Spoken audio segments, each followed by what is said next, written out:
All right. So since the beginning part is just kind of introducing myself and everything else, I am going to go move forward with that. The name of this talk, actually, let me just say, my name is Jason Scott. That's my proof. And the name of this talk is That Awesome Time I Was Sued for $2 billion. It's not a fake title. I was sued for $2 billion, actually a little bit more. So don't worry, it's not a trick. This isn't going to be some CISSP bullshit. This is actually a real thing. Just saying. Just saying. All right, anyway, so I run a site called textfiles.com, which is an archive of computer history. Started out pretty simple. I had a bunch of old computer bulletin board documents from when I was in my teens, and I noticed in around 1998 that there really wasn't a huge collection of them online, and this surprised me. So I put them online, and it got some press immediately, and it slowly grew in success. So people started to send me their old computer bulletin board stuff. I have to ask this now because it's 2009. When I say computer bulletin board, how many people know what I'm talking about? Okay, just checking. And I like the little nervous heads like. Anyway, it'll all come clear later. What happened is that over time, people started to send me other historical artifacts. So they would send me things that were sound. Well, those aren't text files. So I created audio, the textfiles.com.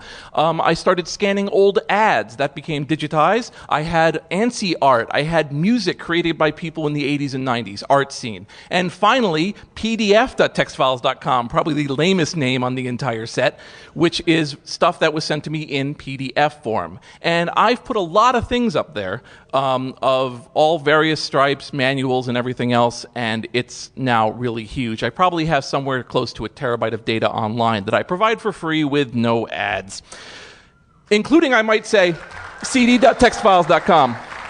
I'm mentioning this one because this is an interesting situation. I have a lot of shareware CDs, and if you don't remember that period of time, everyone was really excited by the fact that you could get 640 megs onto a single piece of plastic, but then we quickly ran out of things to put on them. So what ended up happening was there were people who would go around to computer bulletin boards. Remember that thing I talked about? And then they would grab all the files from them and shovel them onto one big CD and sell it for $15. Those were known as shovelware. Those guys were bottom-feeding assholes. Kind of like when you search and you see a Hackaday article and it's got ads all over and it's not Hackaday. Same idea, except, 1990s clothing, so he's raving. And so basically, I grabbed hundreds of those and put them online. So I have hundreds of gigabytes of this, of shareware stuff. So those guys turned out to be archivists. Who knew?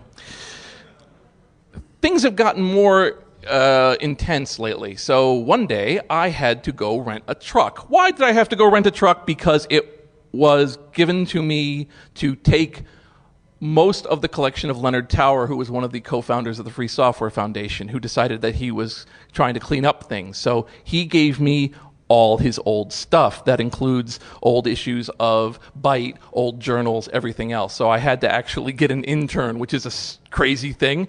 And we've been sorting through this thing, creating paper.textfiles.com, where I have been basically taking all of these old magazines and cataloging them, and we may scan some portions or things like that. So in other words, I've been having a happy life doing computer history, and I vacuum up terabytes of data. All sorts of things. And this is kind of what I do. I love doing it. And chances are somebody's probably bumped into my site several times in their online career. I have had kids who go to me who are going to college who have always known a time when textfiles.com is on and tell me that it really influenced them. Very touching, very, very friendly. And so ideally, that should be the end of it, right? There's me, there's Al Jaffe, who created the Mad Fold-In, and we should all live happily ever after, and everything should be awesome. Okay, except that I'm on the internet. So, on the internet, you get letters. So, when you have a terabyte of data, especially stuff you've collected kind of strangely, people send you letters. In fact, lawyers send you letters. So I get letters from lawyers all the time. I get letters from regular people too, and they're very friendly, and sometimes they're angry, but when they're angry, so what? They're angry. I don't care.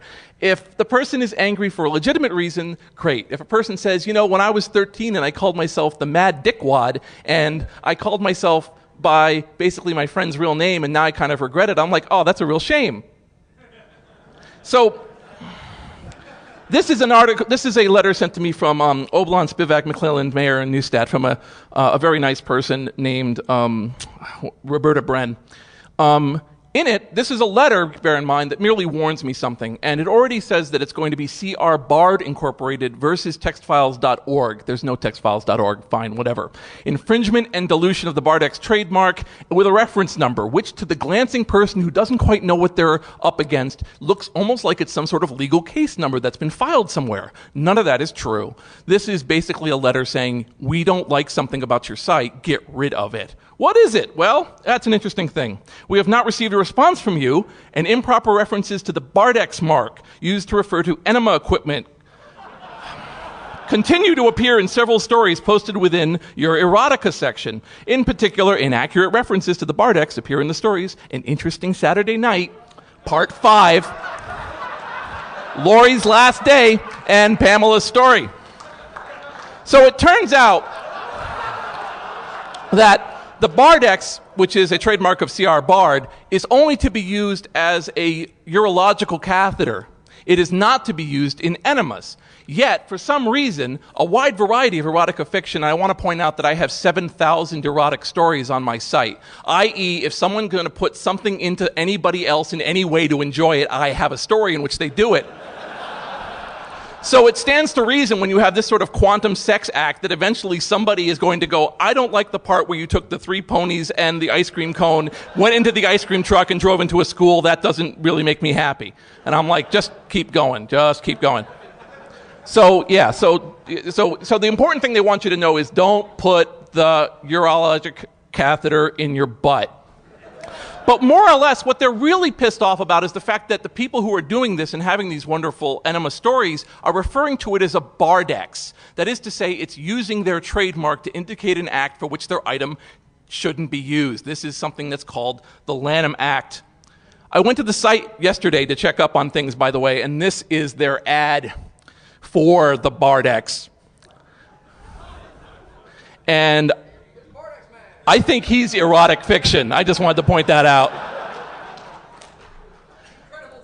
Quick thing about the just so you understand what the Lanham Act is. The Lanham Act was originally created as a way of when you trademark something and put it on the side of, say, a barrel of rum, and then Dirkwad over here put mud and a little bit of lye in and called it your rum, he was diluting your trademark because someone would drink it and go, man, this barley rum sucks.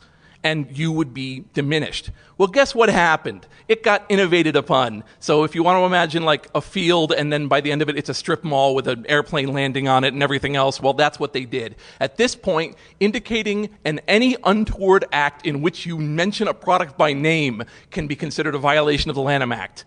So, for instance, if you indicate someone should make a bomb using a specific household cleaner, which was one of my files, the household cleaner people are angry and say, please don't call it a our name bomb. And you go, well, that sounds somewhat okay. I mean, that sounds somewhat. And then there's another one where associate site of mine had a woman who was having sexual congress with a Coke bottle. Well, did you know that the Coke bottle shape is actually trademarked as a distinct thing? So the fact that you could see it being misused in this obviously not sustainable fashion indicated a dilution of their trademark, and of course people would be like, wow, I get it, you shove it in your cooter. And so anyway, this is the kind of foolishness that happens. A lot of times I've been attacked a bunch of times by font companies because a lot of these shovelware companies would be like, wow, this program doesn't work if you don't have this Windows font. Fine, fucking throw it on, we're only going to sell 1,000 copies. And then, 15 years later I put it up. So that's what happens sometimes. I've had people who mentioned to me that they uploaded a story in anger once to 1BBS in California in 1983, and I have it. So all you youngins, look out. Just saying. You're like, no one notices if I'm posting on 4chan. I just want to point this out. This actually got a little news for me. I have 10 million archived threads of 4chan for 5 years. I've been asked not to put it up publicly and hold it for good, and I will, and I am going to put it up. So I'm just saying, in the grand scheme of things, whatever you put up there 20 years later, some idiot like me is going to come along. So I'm just saying, you know, you're going to be 40 and you're going to be like, oh, fuck, he was right. But sometimes I get letters in the mail, and mail letters are a little more interesting because that means the person still knows how to use the mail and that the person probably really wants me to know something. So when you get mail that says evidence, do not destroy, and it lists a court case, then you got to spend a little time with it, because in a world where you can be sued for misusing enema equipment, you might have something that's legitimate that you have to watch out for. So I started to get a lot of letters from this one individual. And as you can see, they are written in perfect crazy. Fluent crazy. That's actually, you know, I mean, yeah, notice the legal mail stamp? Just so you know, it's legal mail. So it was a notification of claimed infringement, which was, and when it says here by person, it doesn't mean they did the infringement. It says this is the person who made this. It's Paul Andrew Mitchell. As a disclaimer, I might be completely misstating everything about Paul Andrew Mitchell, but as far as I can tell, he is a fuck. So, Paul Andrew Mitchell, author and Damage Party, all rights reserved without prejudice. I don't even know what that means. So, one of the first letters he sent me was something called the Federal Zone Copyright Amnesty Program to all users. He started out with Dear Neighbors. I don't get it. So I understand that, like, the way this is written here, you're over there like, what the fuck does that say? I've summarized it for you. Give me $25, delete all your copies, swear an oath you did it. I no longer allow copies of my book for free. I'll go a little more details into the Federal Zone. The Federal Zone was a book that was written as a sold product. That is to say, he sold it on floppy disks. So this is around 1994, 1995. Its central thesis, I'm sorry to ruin it for you, spoiler alert, is that we exist based on some bizarre readings of the Supreme Court rulings, that the only places that the federal laws truly have jurisdiction is over Washington, D.C. and a number of other federally assigned territories, and that a lot of other laws, including taxes, are not really valid. Therefore, you don't have to pay taxes. Sign, guy who had his bank account held for lack of paying of taxes. Just in case you're wondering what happened with the guy writing the book.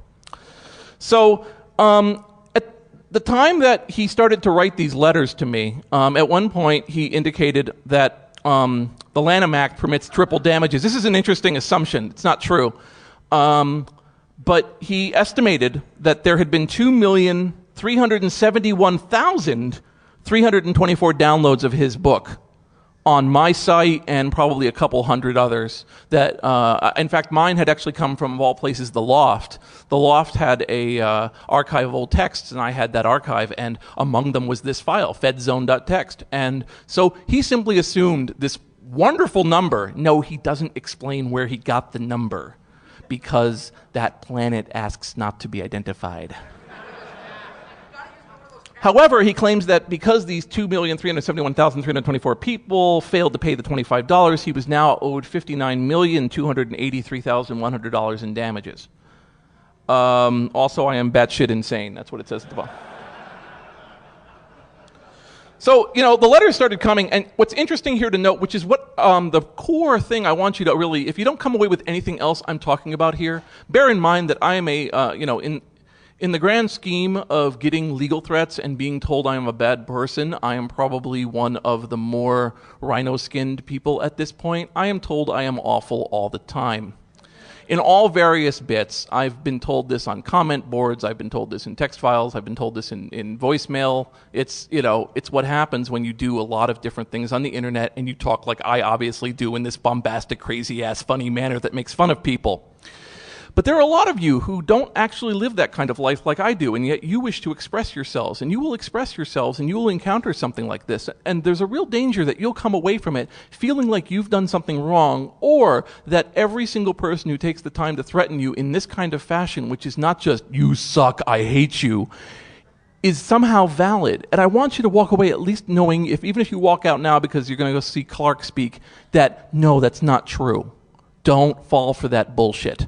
Find out all the facts before you respond and go back. So I just want to make that clear, because when you start getting letters like this, notification of claimed infringement, and then the next one says, notice of intent to sue for racketeering, and related claims. Racketeering was invented to get rid of the mob, the idea being that if you have a gas station, you sell pot out of it, the gas station is liable for your pot selling. This is actually partially why a lot of franchises are owned by single people, so they can go after it. Yet, theoretically, if someone wanted to, they could almost claim the McDonald's Corporation was the responsible in a racketeering way for a crime committed at a McDonald's. This almost never goes that way. It sometimes happens in drug laws, but not often. And so racketeering is one of those things of like, it's understood why that tool came along, but it's not necessarily something that's going to happen. And this guy is claiming I was a racketeering organization because he thinks I stole his book. Did I steal his book? That's another question for another few minutes.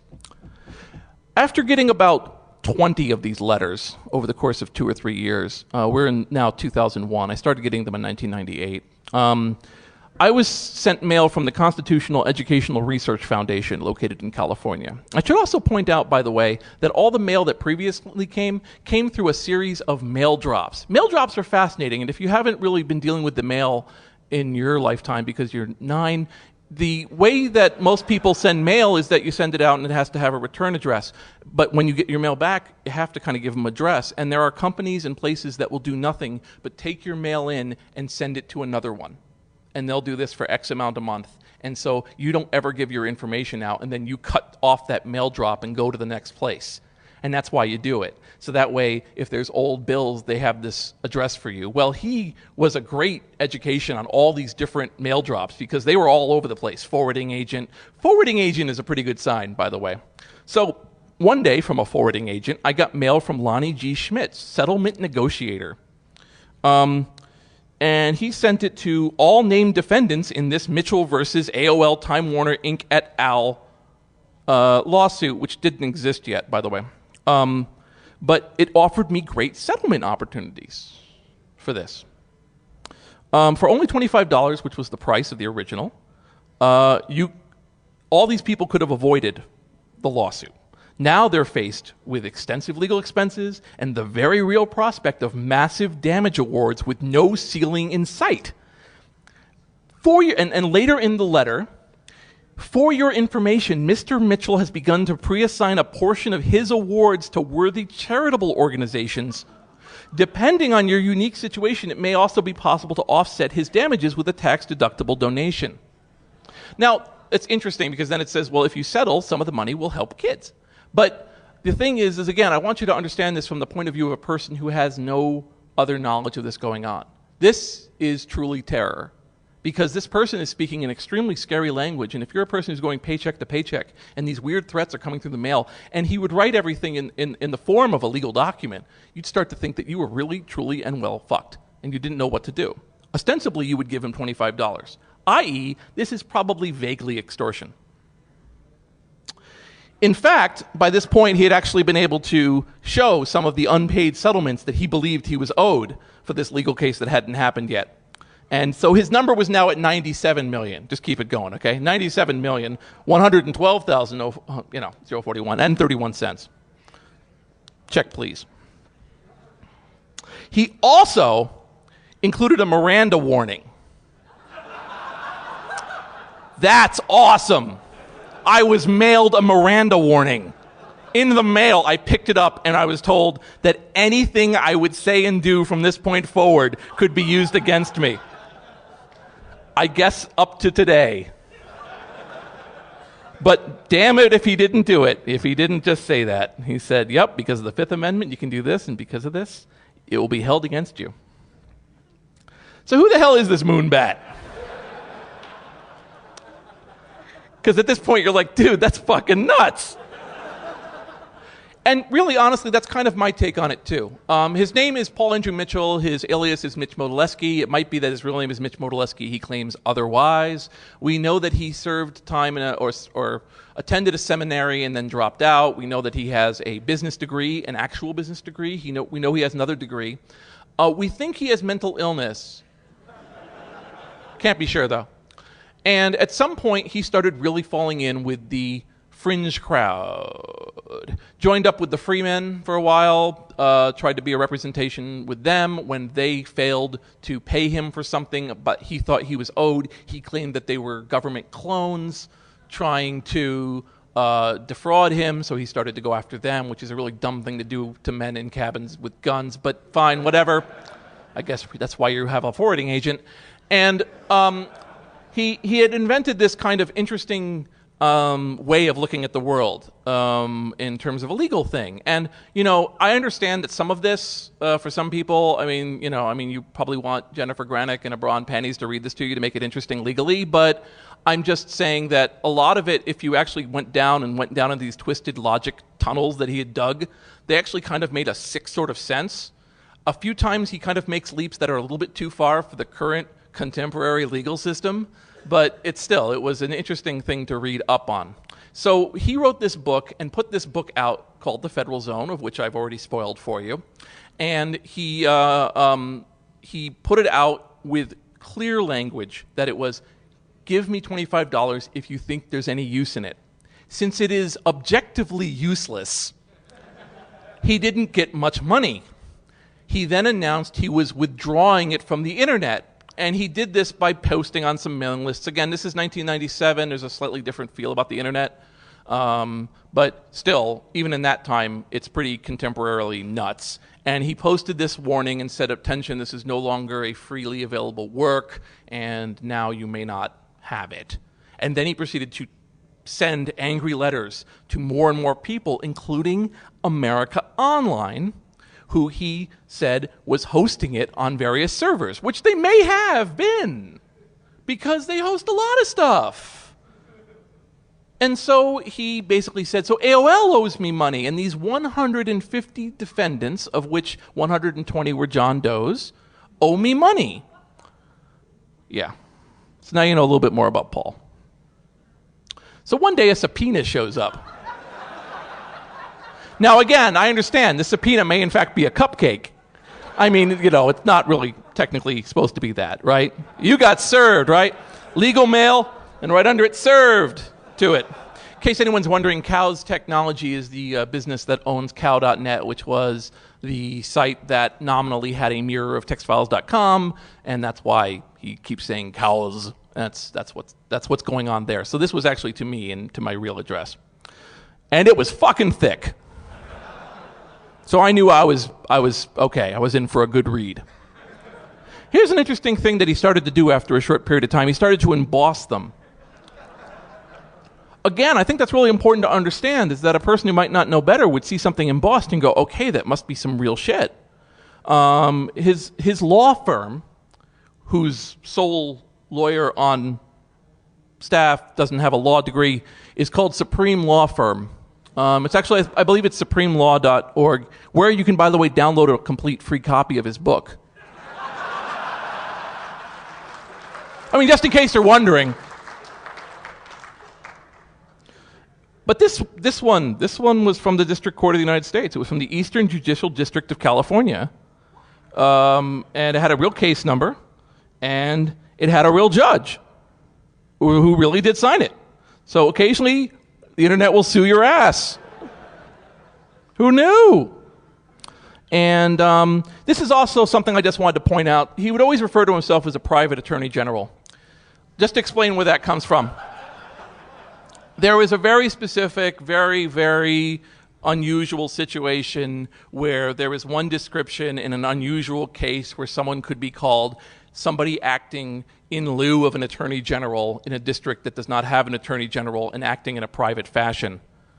But it's mostly a case of this person is interacting in the name of the government and so on. It's a very specific thing. To call yourself the private attorney general means that you read that particular legal case from a moving car. So just so you know, but private attorney general sounds pretty goddamn scary. It's like the Batman. He doesn't have any actual laws he has to follow. He'll prosecute your ass when and where he wants to.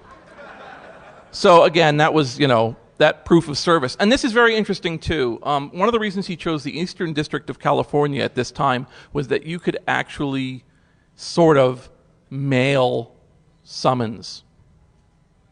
You could send it registered or whatever, or tracking number, and you didn't actually have to send a person, which is much cheaper. He always goes for the cheap. He would always go for the cheap. A lot of his stuff was like Internet Cafe. A lot of stuff was like that. So anyway, Lots of crazy shit in here. Just tons of stuff. That's all the people verified in the stuff. I just like to point this one out because this is actually in the middle of the lawsuit. No one ever requested plaintiff's permission to modify the subject book and then to make modified derivatives available for free on the World Wide Web of the Internet. No one ever obtained plaintiff's permission to modify the subject book and then to make modified derivatives available for free on the World Wide Web of the Internet. No one. Absolutely no one. So if you're glad you're not in a room with him, yeah. So by this point, he's summarized the damages such that the summary for reasonable counsel's fees, that is to say himself suing me, are to be addressed. Summary of consequential damages to be addressed. And the summary of actual damages on counts 3, 4, and 5 he hasn't figured out yet. But count 1, the copyright infringement's actual, he's counting infringements as every time I think somebody downloaded something, they owe me the full value in damages. 163 million. And Lanham Act violations, which again, under certain circumstances, treble, which may or may not be this case, suddenly it's 491. This gives him 655,200,000. And then he tacked on to it, again, going 3 times, by taking by the way, he figured out the punitive damages by taking the infringement damages and tripling them. He came up with $1.9 billion, and finally adding them back up again. All right, so that's critical, right? You got to understand, he took 3 eggs, threw together the eggs, and then ended up somehow with 6 eggs. 6 glorious Lanham Act violative eggs. Critical to understand. And he ended up with $2.6 billion. And I also just wanted to mention this, somewhere weird deep down there. Over a period of several months, time permitting, plaintiffs surveyed the entire internet using the Alta Vista search engine developed by Digital Equipment Corporation, now owned by Compaq. So that's like, 1997, he looked at the entire internet. All right. Yeah, so here's the deal, okay? It was a real lawsuit. Bunch of us were named. He had the Supreme Law Firm. Now again, part of the problem here is that if you're alone, you almost think, oh my God, this maniac is somehow going to maybe get $1 billion from me. In your dark, you can sit there with your buddies, and when there's 1,000 of us in the room like there is right now, you can say, of course, that's stupid bullshit. But the fact is when you're alone and you don't have anyone to talk to, you can feel really scared by that. Got it. So what you end up with there is we ended up banding together and creating the Supreme Gall mailing list. And Supreme Gall and us would pass along things he had sent, make fun of him, and otherwise come up with stuff. So of the 12 people on the Supreme Gall list who were all parties, 3 of us sent lawyers. I wasn't one of them. My lawyer actually advised that I should, but that's what a lawyer does, doesn't they? This lawyer says you should send a lawyer. This plumber says you need a plumber. This hooker says you need a hooker. Anyway, so they sent him along there, and of course he was insane. Wow, a second person to tell me I have 10 minutes. That means I have 20 minutes. So here's the deal, though. While he was pretty crazy during the actual lawsuit and said crazy things, what actually sunk his case, so don't do this, is during the court case, he upped the charges by indicating that we now owed interest on the original stuff that we owed. So he produced this out of his butt, 7% per annum need to give more, and so he sent that directly to us instead of through our lawyers or in absentia, and as a result, they threw his case out. He then said that the judge was part of the conspiracy, said some awful things to the judge, and got declared a vexatious litigant, which means you are an asshole in the eyes of the court.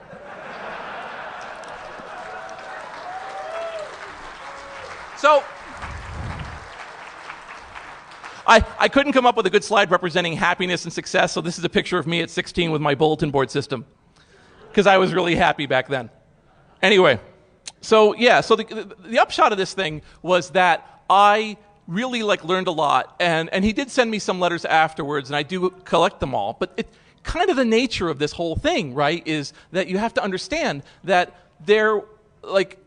never try to go things alone. I don't mean that you have to go walk into the cops if you think you've done something wrong, but talk to other people about what you think is going on or where things are. Talk to people, because the fact is that working in ignorance allows scum like this to really take advantage of you. It doesn't always come with a perfect neon-sized clown hat crazy like this guy. Sometimes it doesn't. Sometimes it's just a little side of somebody has a different moral structure than you and is really going nuts and is telling you things that just inherently aren't true.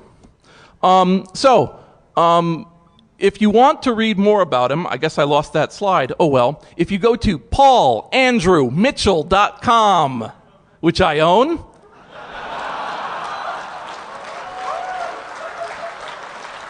Don't call the two phone numbers. One of them goes to a Paul Mitchell hair salon. The second one goes to an abandoned insane asylum. But you can read all of these documents in all their glory and read all about him and get lots of information to see what crazy can look like.